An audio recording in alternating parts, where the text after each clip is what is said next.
If you're a speedrunner, you know this situation all too well. A new game comes out, and the community finds all sorts of amazing skips for it.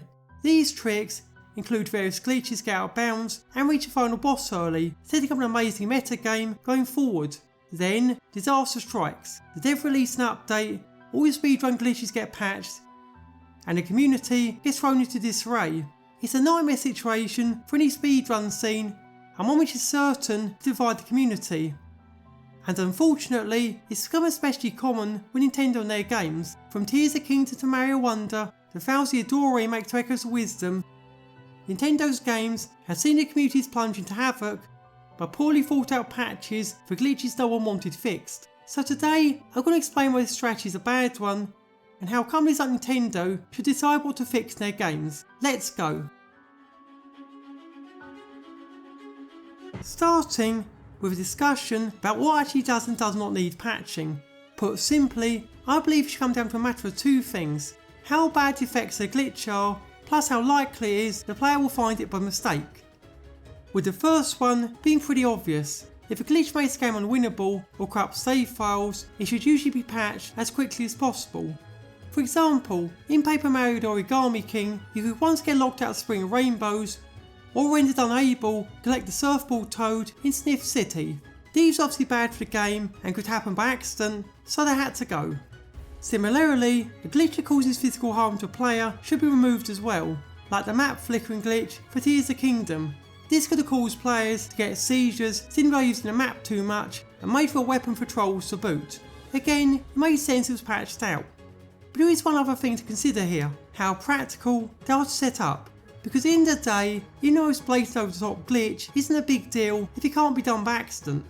For example, think about many of the craziest glitches from the olden days, like wrong warp setups in Ocarina of Time or Majora's Mask. No one will ever do those by accident. The steps required are too precise for that, and are illogical enough they won't even get discovered without heavy testing.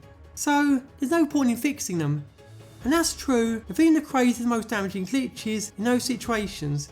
Yes, you can technically wreck your save file in Breath of the Wild by filling up your inventory with copies of Thunder Helm, then escaping the final battle and saving out of bounds on a Stout Horse. But why would you? Why would anyone do that unless they want to break their game file? They simply wouldn't. It'd be unwinnable by insanity, and it's only ever come up if you're trying to make a YouTube video about it. So yeah, that's how things should work. Unfortunately, Nintendo tends to get this wrong. Since they have a tendency to patch glitches that no one in the right mind would ever find by accident. Look at the Mario Bros. Wonder map glitches. You'd have to make dozens of precise movements to set them up, then have a second player join or leave mid-game. That's never going to happen in a casual playthrough. And the same goes for most of Tears of the Kingdom stuff too. Even the most basic dupe glitch, the one everyone uses online, isn't something you'll do by accident. Seriously, you have to shield jump, hold the items you want to clone, then press Y and B in quick succession, close the menu, or simultaneously sorting it. That's not something your average player will do. No one will encounter it by accident unless they're very lucky. And the same goes with everything else too: save load dupe, keeping the message not found, gas, hydro clipping. None of these things are things your average player will do, so patching them does nothing but anger the speedrunning community. And even time stop in Bowser's Adore is like this. The time for using it is so precise, it's never going to happen by accident. So that's the first problem. Nintendo updates tend to patch glitches that are only used by those that go out of their way to use them. More worryingly though, are that they tend to ignore numerous glitches that do need patching.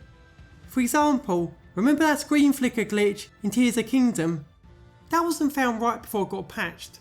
No, that was found in week 1, days if not hours after the game came out. When did it get patched? Version 1.2.1 in August 2023. Somehow, a glitch that could kill someone survived 3 months, while glitches let you dupe items survived 2 weeks. What the hell, Nintendo? And this isn't the only example of that either. No, Mario Kart Deluxe has its own example too, the Ninja Hideaway softlock glitch. This one was found less than a week after DLC was added, softlocks the game, and has been done by accident by numerous people on 200cc. That glitch is still present in the game to this day, after 7 updates. That just makes no sense to us at all.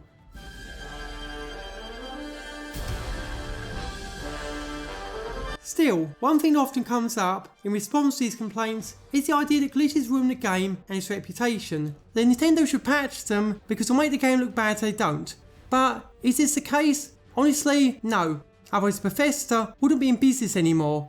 Seriously though, many glitches have become iconic and kept games relevant. Like say, the backwards long jump in Mario 64. That, and all the glitch resulting from it, is one of the reasons it's literally the most popular game in the world for speedrunning, and insane glitches are one of the biggest reasons for that. The same goes for Ocarina of Time, Majora's Mask, Metroid Prime series, and numerous other popular games. Or heck, what about Pokemon? Everyone knows about Missing No now, and its ability to give you 128 copies of any item in the game, and to a lesser degree, they all know about the Mew glitch too, as well as the trick to fight Safari's own species the same way you do Missing No. And the same with Mario Kart. The ultra shortcuts are iconic, especially Mario Kart 64 or Mario Kart Wii. Gaming history is filled with games whose glitches become iconic parts of their history and place in pop culture. But more than Nintendo wouldn't care. If any of these games were 2024-2025 releases, they'd be patched in a week or so to remove all those things. The fact the fans and general public like them doesn't seem to factor into the company's thought process at all. It's also worth noting how much interest gets brought back to an old game when a major discovery is made. For example, look at Breath of the Wild. Things like memory storage and inventory slot transfer brought the game back to the spotlight long after it's fallen out of fashion. And the same goes with other games too. Glitch discoveries brought news coverage, social media posts, and other interests that games didn't have before. They kept games relevant for years or decades on end.